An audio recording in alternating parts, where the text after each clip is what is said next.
And that cheeky music means that you have checked into DrunkBeth's Happy Hour. And I'm Beth. Today I am drinking a Moonshine Slush. I have the recipe on my blog. I will post the link in the comments. Today we are talking about reclaiming your spaces. And by spaces, I mean either emotionally or physically. If you're like me, you have fluctuating emotions. And when you're depressed, you just don't clean or notice that the world around you is piling up. And what I like to do, calling it cleaning or cleaning up, just, it weighed me down. I know it's just terms, but terms are perspective, and perspective is how we see life. I don't know where I heard this term. The term is reclaiming your space. That is when you are unhappy with your space, your situation, a relationship of some kind, and you decide this needs an overhaul. I'm going to change this, and I'm going to take the steps to reclaim it as my own, for my own benefit, and just for me only. So that takes away the toxicity of cleaning and cleanliness, especially if you're like me and you have depression issues. My personal, this is probably TMI, but it even boils down to personal hygiene. And I know this is going to sound really gross, but I'm not a fan of showering, and it's not the whole process of taking a shower. It's the mental take on a shower. Growing up, I created a stigma about being in the shower because the shower was my only safe space as a kid. Like, I knew for a fact that nobody would bother me if they heard the shower running.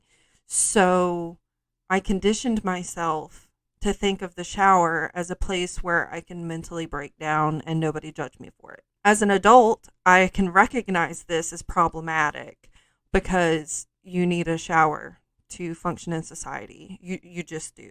I have been working on getting into a routine of taking a shower on the regular. And to be honest, when I worked outside the house, it was just a part of my getting ready to go outside and be with the masses. So I never really thought about it. I never really considered it. Well, turns out being home for COVID and not forcing myself into a routine to prepare myself to go outside, I called it cosplaying as a normal human being. I didn't have to do that, so I didn't. Yeah, I mean, it's as gross as it sounds, but I am much better now. I also went through a very bad phase of depression. I had a lot of self-doubt, and that also causes a problem. You just get so fogged up with your brain that you don't think about the outside of it.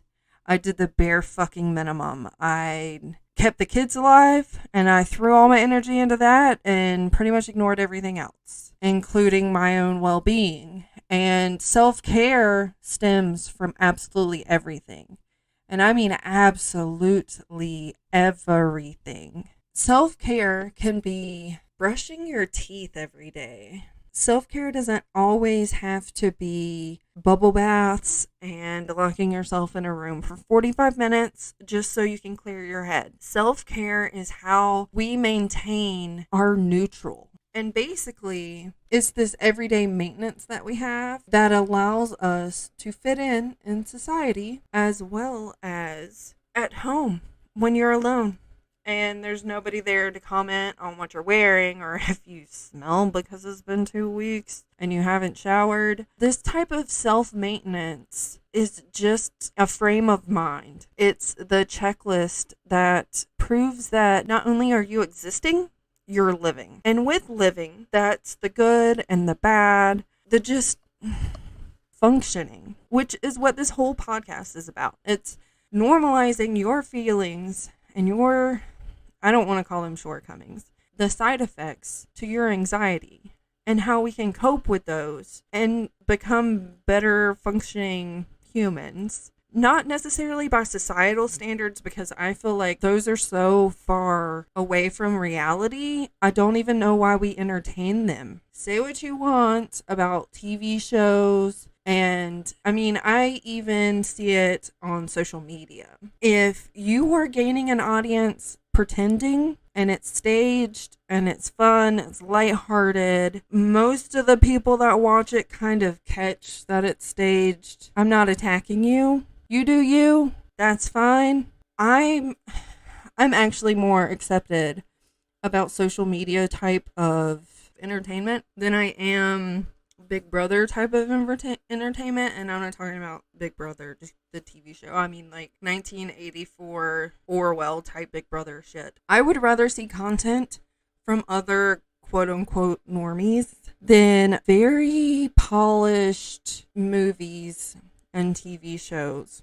Although these things exist in the same bubble, we are taking power away from these large Big Brother, very, very polished fake realities. We're taking power away from that Big Brother aspect by focusing our attention on people that made a funny video on social media and it took off, and then we, the social peer, helped them pay their bills to where they can create content like this. And that is why I am happy that I exist in this timeline, to be honest.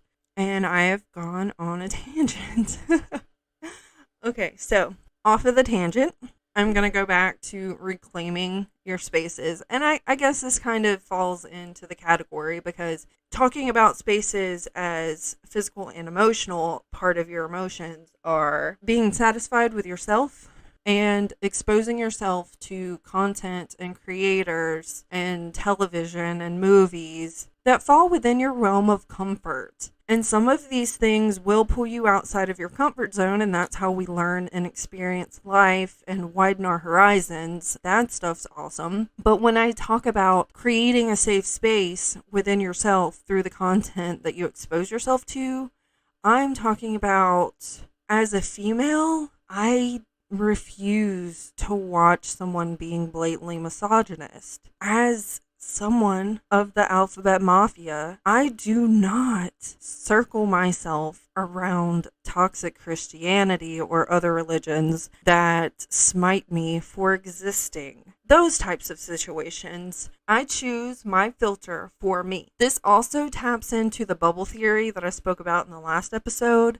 I have created this space, or this bubble, around me, and this bubble requires maintenance. It requires me strengthening the walls or popping a wall altogether to allow new things in, new experiences in. And also, it helps me recognize that other people have these spaces, these bubbles, and if I can help maintenance, or maybe I can, using the analogy, maybe I can put my bubble against their bubble to temporarily fix a leaky hole or whatever. Like when you're experience some type of emotion and you're not sure how to get back in your safe space, sometimes it takes another person stepping in and being like, I hear you, I understand, I'm here too. Through my life experiences, I'm going to help you build on yours, and together we're going to work this shit out. And that's what I mean by bubbles and maintaining your spaces. Right now, I am very seriously overwhelmed with my physical space. I have been very distracted. I've started live streaming on Twitch, which means it's taking away from me crafting, which is fine because that's what I'm trying to get away from in general. I have an Etsy, and I'm just trying to maintain my Etsy and my Etsy orders, which aren't high volume, but still, as I create, my crafting area gets smaller because I'm using those materials. That's what I like about consumable crafting, is it makes one thing into something else, and then I send it away from the house. That's the type of crafting I like, gift crafting. But I'm in a transition period. While I like my Etsy and I enjoy crafting, the materials feel like they are burying me, and I'm not getting the type of joy out of them. I'm not getting the escapism out of them that I once had. So I need to rethink my space because it's not getting smaller anymore. It's just kind of hanging back and being stagnant. And I need to go through all my crafts and decide what I'm going to keep, what I'm going to get rid of. Hopefully I can push out the door at a vendor event. Hopefully talking about my Etsy makes you curious and you want to buy things. And it's honestly, it's not even about trying to get the money from Etsy, although that would be amazing. It's more like, help me declutter.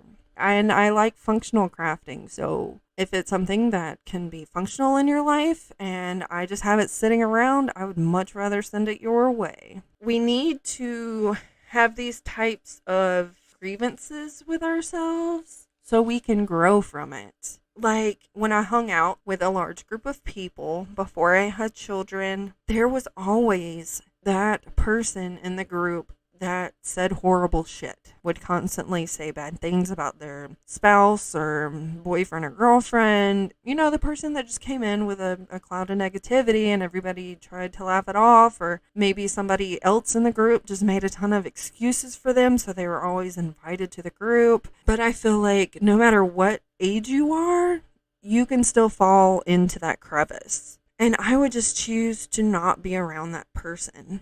I would also like to use this as a hot take.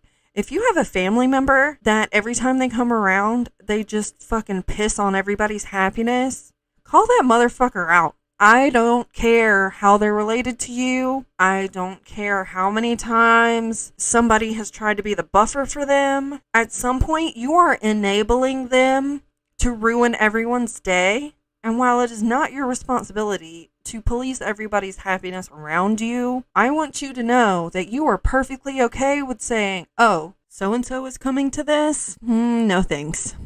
Bye, guys. Have a great day. And if it's to the point where it's separating you from your family that you do enjoy being around, I would have a real conversation with whoever is inviting this person and ask them why. Maybe they are having a tough situation. And maybe you can help them or enable them to get help, but the situation won't get better unless there is a conversation and people talk about it. I grew up in a family that we didn't talk about jack shit. We didn't talk about anything. Nothing was talked about. But I'm trying to do different for my kids.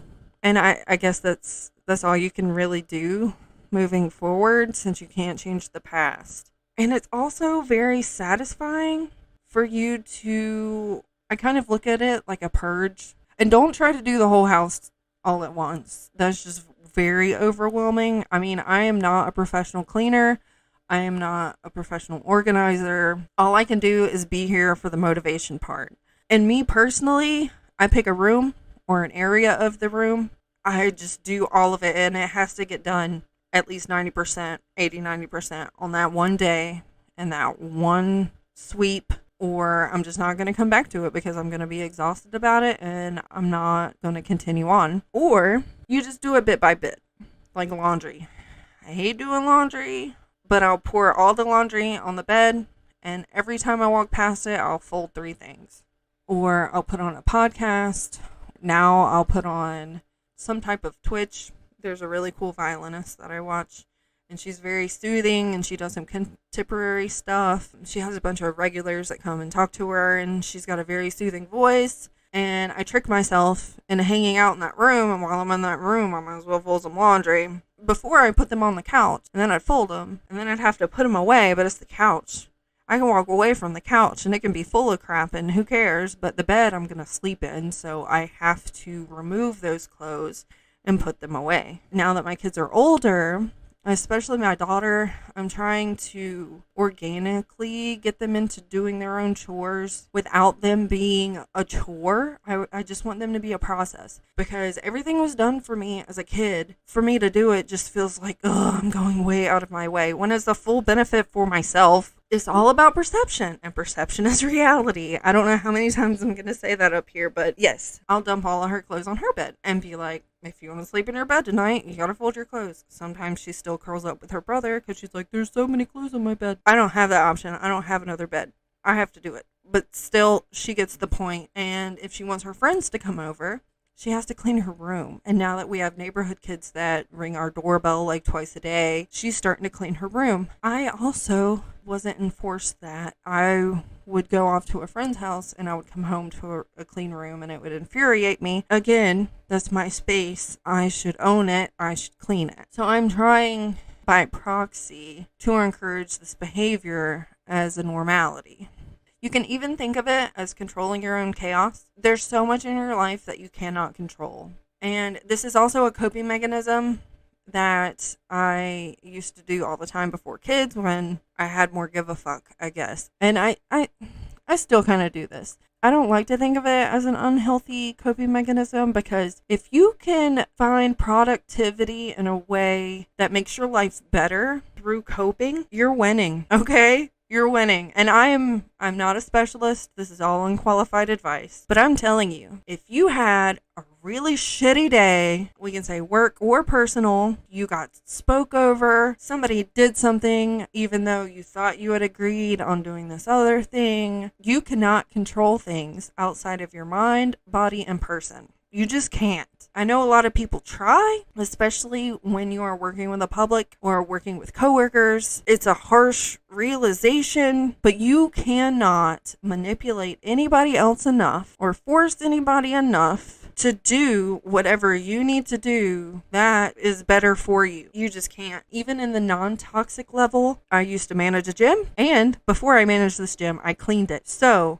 therefore, I knew what we needed to do during the day to make it easier for the night cleaner. I tried to enforce these policies during the day, and it was not harmful to anyone involved. And I was a manager, so theoretically, I could tell these people what to do. And the shit still didn't get done, but that's... and that's all I'm going to say about that.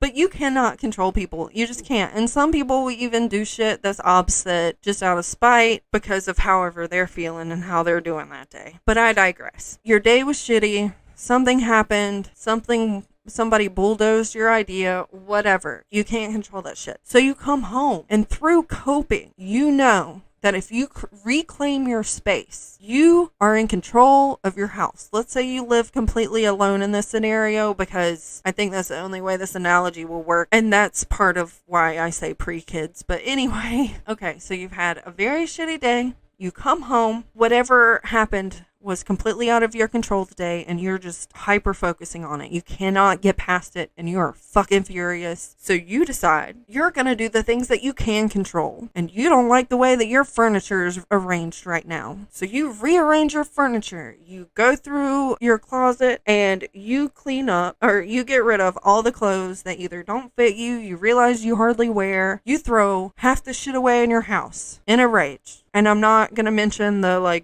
does this item make you happy bullshit, because I've read that book. It's very condescending. It's not worth it. Her show's pretty decent though. I was fooled, but she also wrote the book pre-kids, so I'm gonna throw that out there too. To me, that is a coping mechanism that makes your life better. And there is a toxic side to this. I'm not telling you that you decided to throw away absolutely all your clothes and buy a new wardrobe because you can't control anything else in your life. To me, that's kind of pushing the level. It's a little sharp edge there. If you got the money, sure, fine, whatever, but don't put yourself into debt because you're trying to control something in your life. That can get into something a bit malicious. We're not trying to be malicious. We're trying to shift your thinking into a positive coping skill that makes your life easier and better, not potentially worse. So I tell you, when you are reclaiming your spaces, ask yourself, if I do this out of rage, how will I feel about it tomorrow? Will I be embarrassed? Will I be upset? Or will I think, thank fuck I did that, and I am going to do that again? Because that's how I felt when I went into a rage cleaning session. And per my anxiety, my house's pre-kid was pretty damn not cluttered. And I also didn't really have that much. I couldn't afford much. But still, those were my safe spaces. That was something that made me happy, and I felt comfort afterwards. Now, when you start living with other people, that's living in somebody else's boundaries, and that can change a little bit as I am talking currently. I have 3 other people in my house. I have 2 children and a husband. Some of my coping skills don't coadhere with them very well, so I cannot do them, which can be infuriating, but there's still ways. A couple months ago, I got very, very angry beyond measure about the amount of laundry in the house. So I went through me and my kids' laundry. I got rid of all the clothes that we didn't wear very often or were outgrown, and I got rid of them. I packed them up and removed them from the house within 48 hours of deciding that I wanted to get rid of them. And it made everything better because it was... And this is the part where I interrupt myself to talk about my Patreon. That is patreon.com/DrunkBeth. Or you can support me by shopping my Etsy. That is drunkbeth.etsy. That's ETSY.com. Thank you. Every penny helps. Well, I said a couple months ago, now that I think about it, COVID just kind of swallowed that year. So it was before COVID, now 2 summers ago. But still, it still counts. Since it was about to be school, I was able to organize their clothes for our morning routine, and it made it so much easier. I wasn't digging through clothes. I wasn't getting them to try on stuff that didn't fit constantly. What I did in a fit of rage benefited me in the long run. And that's what I'm saying. I did it as a way of coping with anxiety of my kids going back to school, the constant flow of laundry that just never fucking stops, and I reduced the volume of chores that I had to do. I made it easier to function in the 2-hour time window that I had to get them ready and shuffled out the door and me making it work on time. I made a choice through my anxiety that ended up benefiting me. And really, I think that is a series of events that keep us moving in a day-to-day societal standpoint. And I understand that this won't always work, and this isn't always something that can be done, but if you're able to channel it through that, and reclaiming your space through that way would benefit you. Right now, as it stands, my crafting desk has become my everything desk. All of my crafting stuff is in our bedroom that I share with my husband, and he hates it. He hates my crafting stuff. And it's not the crafting stuff in general. It is the clusterfuck that is my crafting area. And before, when I had it all organized, I just told him to get over it. But as it stands, it is not very organized, and I don't even know what I have anymore. And to let you in on a little secret, I have a whole lot more crafting stuff coming secondhand, so I have to make room for it. Okay, we're going to make a list. We're gonna write some shit down.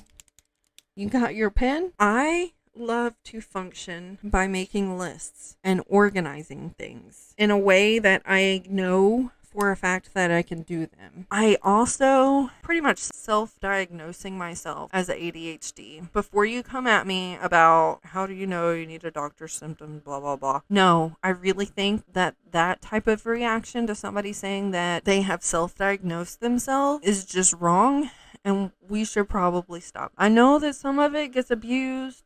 People talk mad shit about gluten allergies or whatever. I'm just saying you should really consider not being negative towards a person that is self-diagnosing, because they're doing their own research and they're figuring it out through symptoms. And if they align, they align. Okay? And for me, a lot of the symptoms of ADHD, I share those symptoms. Whether clinically that's true or not, I don't fucking care. It is a way I can express to you to where you understand how I am feeling about my life in general. And I am fairly confident that I have symptoms of ADHD, or somebody that I may not have ADHD specifically. I am definitely neurodivergent, and I will link the description of what that is. And that is absolutely fucking true. The quick skimming, if you don't care to click on the link or you're not able to, it refers to a variation in the human brain regarding sociability. That's learning, attention, mood, and other mental functions in a non-pathological sense. Essentially, it means I lose pockets of time. And in the moment, I'm living them. It's fine. It's kind of like when you go into autopilot. I guess that would be the best way for me to describe it. You go on autopilot. But not only do you go in autopilot, you do not recall what happened in that pocket of time. So I lose complete weeks sometimes.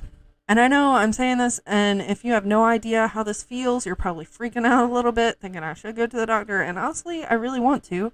I just can't afford it. I have no health care. Welcome to America. Not only do I lose these pockets of time, that makes when I create a list, it's to remind myself of the goals that I had set before myself in that moment, because I may not remember. If I decided on these things while I was in that little autopilot pocket of time, I won't remember any of it. Like, I'll give you an example. This morning, I finally reached out to my hairstylist trying to get an appointment. I have the cash. I actually wanted to get my hair cut for my birthday. That was on the 10th. And I completely flaked on it. I either convinced myself that I had reached out to her, or maybe I was scrolling through Facebook and I saw a post of hers and was like, I'm going to message her right now. And then I was already doing 3 different things, so it didn't happen.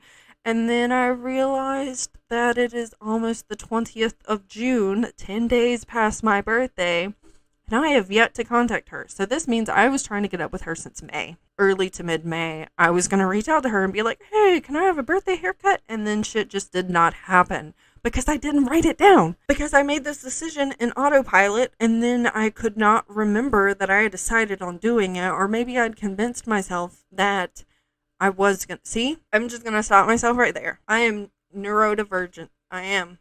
Period. I don't need a doctor to tell me that. And my friends that have been clinically diagnosed recognize these symptoms in me, and that is validating, and that's all I need. So I'm telling you right now, don't be toxic. Just let your friends be who they are. If it doesn't affect you, okay, just get over it. Okay, so now that we have learned what neurodivergent means, we're going to make a list on how to reclaim your spaces. First, you recognize the issue. And as I said, this can be physical or emotional. So that's recognizing the toxic friend or family member. That is recognizing that you don't like your space anymore.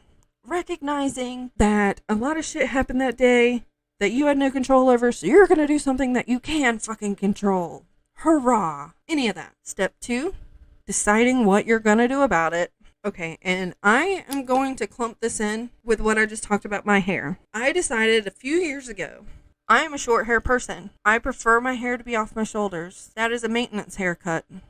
I recognize this. That would mean, at the very bare minimum, I would need to get my hair cut about twice a year, if not 3. I am not a very consistent hair person. I struggle in general with self-care. But still, not only am I a short hair person, I do not want to cut my own hair anymore. I don't. I want to have that pampering feeling of going into a business, someone who is educated and knowing how to cut hair, cutting my hair, and me enjoying it and just sitting in the chair for about an hour and not doing shit. Or maybe 30 minutes. I am there. I put my phone away. We make small talk. She's been cutting my hair for years. Now she's cutting my children's hair. I know this. So through that, I need to do the follow through. I've been keeping my, what everybody's been talking about, their lockdown hair. I've been keeping my lockdown hair, and I decided to grow it out and just keep it that way. Whatever. I was home. I didn't have to style it every day. It didn't matter. Part of the reason why I like my hair off my shoulders is because I have naturally wavy hair. Took very little effort right out of the shower, which was another thing. It made me shower every time I wanted to go somewhere and be presentable. It had a good ripple effect that was positive in my life. And if it's long, I just keep it in a high bun, and it hurts my head. I get migraines. It just doesn't stay healthy. It doesn't feel right at the bottom. But anyway, I have recognized the issue. My hair is too long. It is the middle of summer. It's creating more issues than what it's worth, whether I leave the house or not. So I'm in step 2. I decided what I was going to do about it. It took me a couple months because I'm neurodivergent. I just didn't do the thing. When I thought about it the first time, it didn't just drop everything else I was doing to just do it, because it was literally a text message, which is also awesome. If you have a stylist that will answer your text messages and schedule that way, keep her. They are awesome. Well, I also don't want to gender it. Keep them. I know that there is a lot of people that identify in all sorts of ways, and they are amazing stylists. If you're able to schedule something through text message, keep them. Okay, so I decided what I was going to do about it.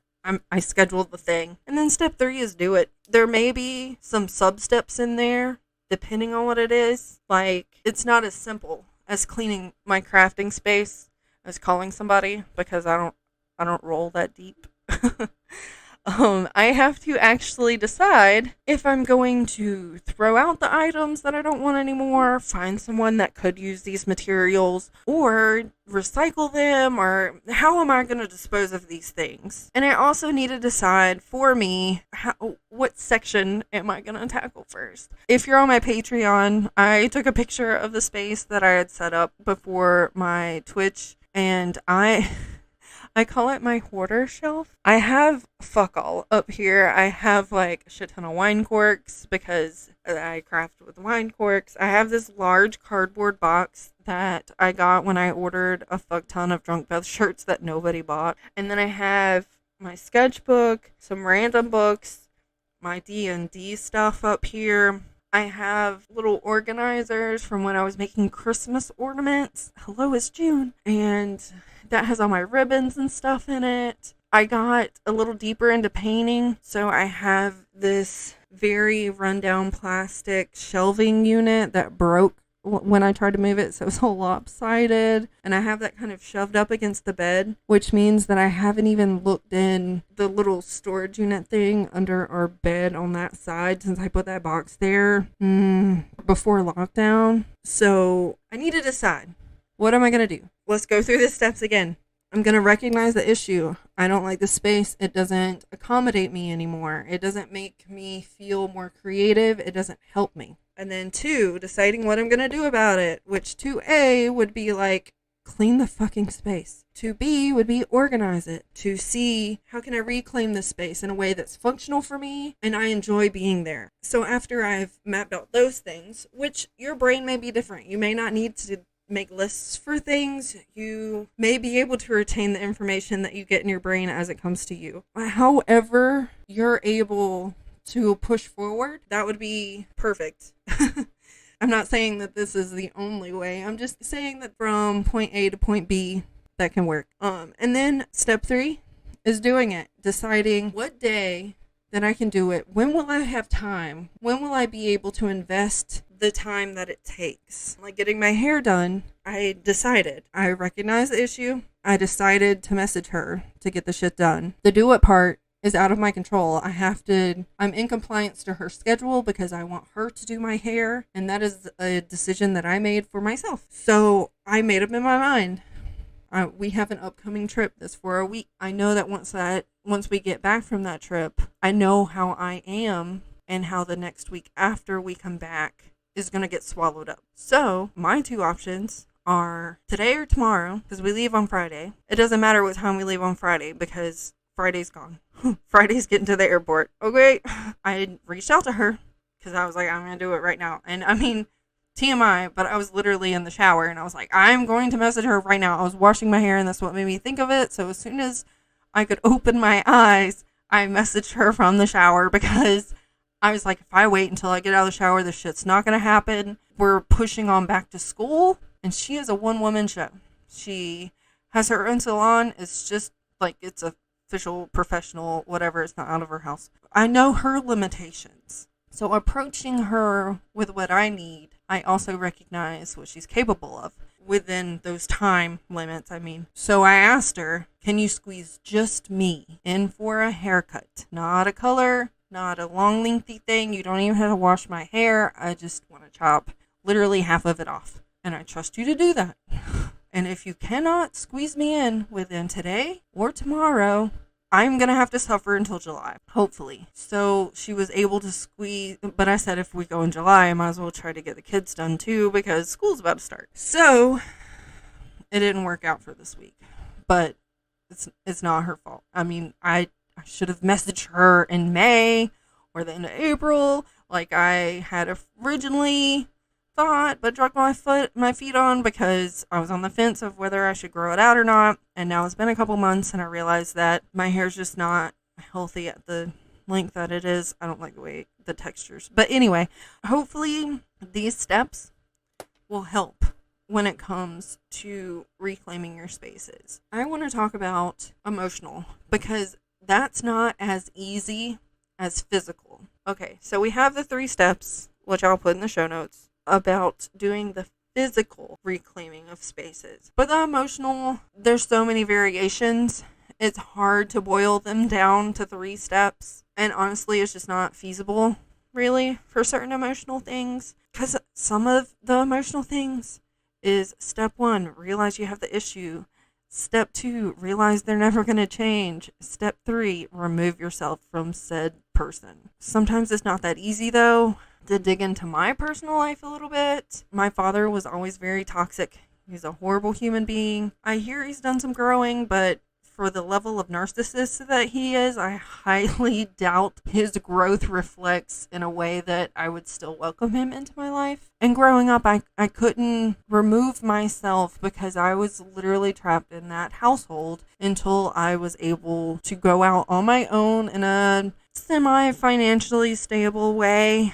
Kind of left in a not financially stable way, but the good things came from the bad. To boil it down to these 3 steps. Now that my mom has divorced him and I am not obligated to see him anymore, I'm not forced into seeing him situationally anymore, I'm able to use the 3 steps, recognize he's a toxic human being and how it affects me, deciding to never be around him again, not having to, so I just avoid him. And I took this to the level of after he had moved out of my mother's house, which I'm not going to go in deep into their business, but how it affected me is he didn't live there anymore. So at this point, we had moved back to the same city as them. And he showed up to my house and knocked on the door. I think it was Easter. I chose not to answer the door and told everybody else in the house, because I had a full house. I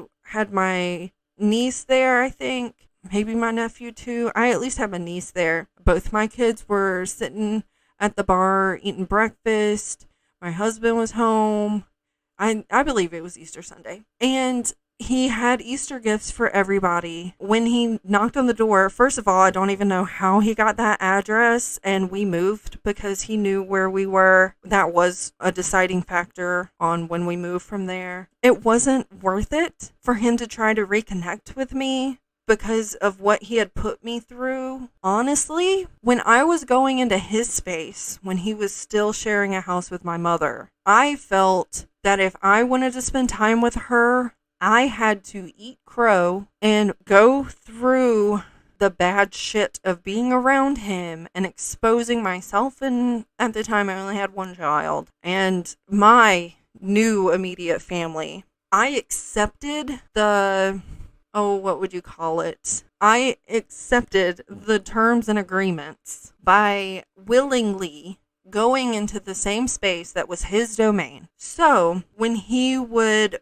further traumatize me in those spaces, I had willingly met him there, you know? So for him to try to welcome himself into my space, I was able to say, no, thank you. You're not welcome here. Please forget that you were ever here. And I remember walking to that door, and it had a little window, which he's rather tall. So his face fit perfectly in that little diamond window at the top, and it was a wooden door. We made eye contact, and I said, "What?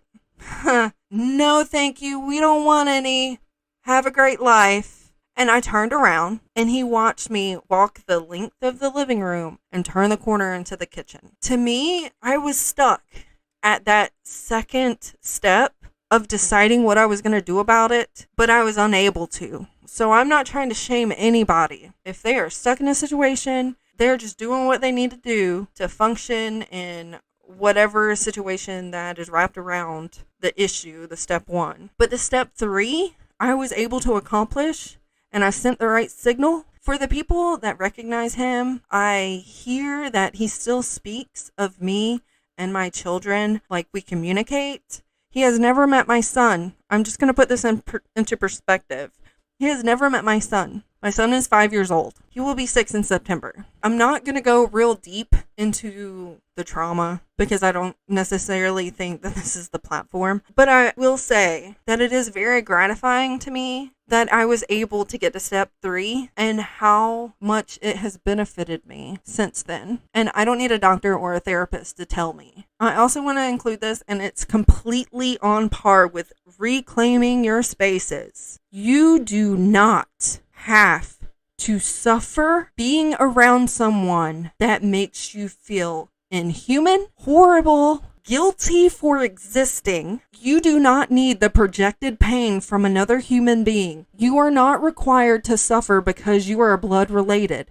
If nothing else, it is a double standard to say you have to do it because they are family. Because if it is truth that you have to suffer because they are humans, they should meet you halfway and compromise because they love you and you are blood and you are required to compromise to coexist. If they do not want to compromise and coexist with you in a way that makes you both better and cohesive, show them the door.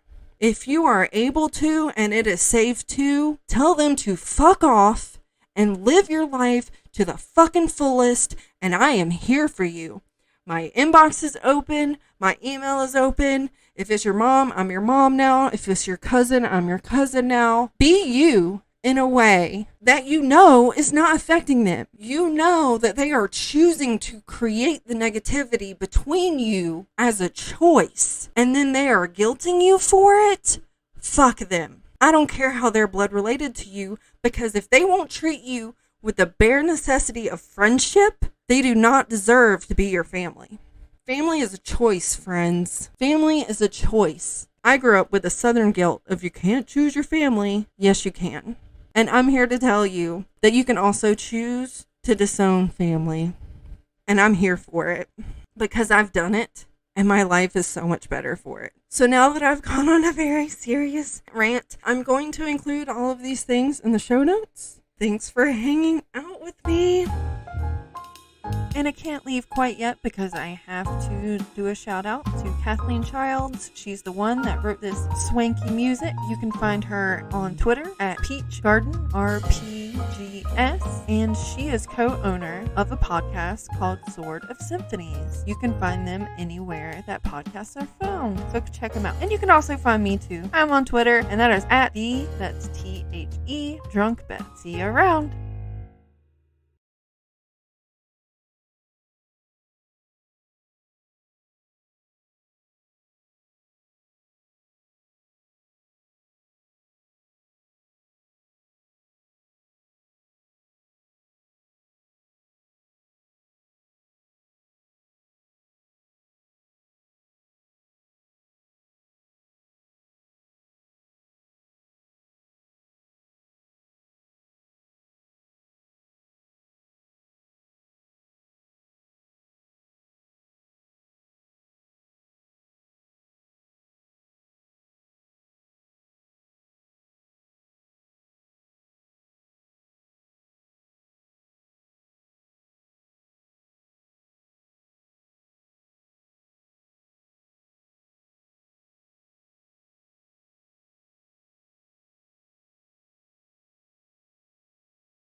Stay sparkly, friends.